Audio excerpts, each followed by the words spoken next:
when kids don't have to worry about who's coming for me and where are you and who's going and who's coming, when they have a way of taking you on the road with them, they can think and they can invest in their own play, and they can be creative, and they can be little scientists. And the symbolic play stuff that happens there is like this really organic, this is what I want to do. Give me toys, I'll pretend, I'll play.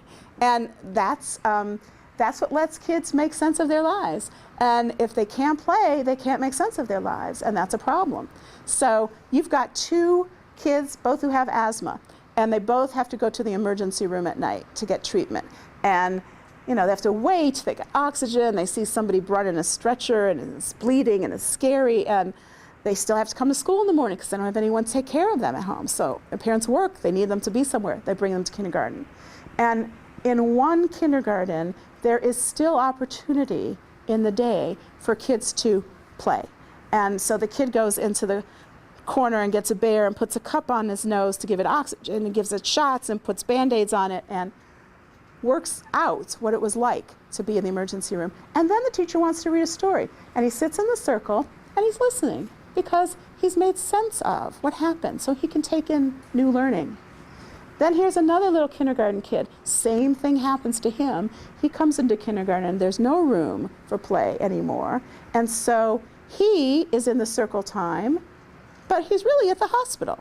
In his mind are all of the sensory, not being able to breathe, and the oxygen, and seeing the scary thing, and all of the stuff that happened stays in place and distracts him and makes it almost impossible to take in new learning.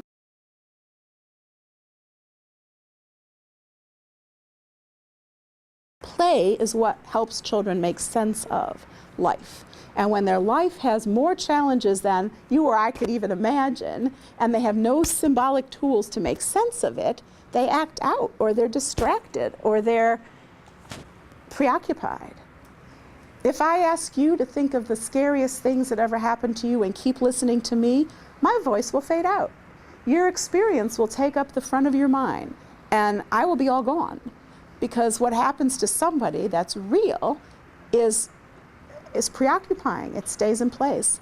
If there's not a way of making sense of it, it stays in place. So when this kid has object constancy and you see all of this wanting to pretend and make believe, you go, this is great. This kid has the relationship support and the capacity to develop his symbolic potential and to make sense of things that happen.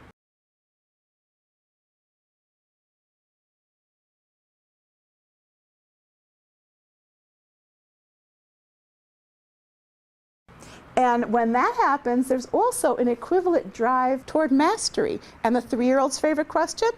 Why? Oh, because so and so and so. Oh, why? Oh, well, because, why? And that, kids have this, I can have an endless conversation with a grown-up this way. This is great. And they also are very motivated for cause and effect. 3-year-olds are little scientists. If you teach 3s, you can put a water table with funnels and tubes and eyedroppers and bubbles and colors, and everybody's happy. Figuring out, I pour this, it comes out here. They're all about cause and effect, and as long as no one takes someone else's thing. If you take my thing, I have to hit you. But otherwise, I'm good, I'm happy. Because 3s are into parallel play, and they're into figuring out how they can make an impact and how it works, what makes what happen.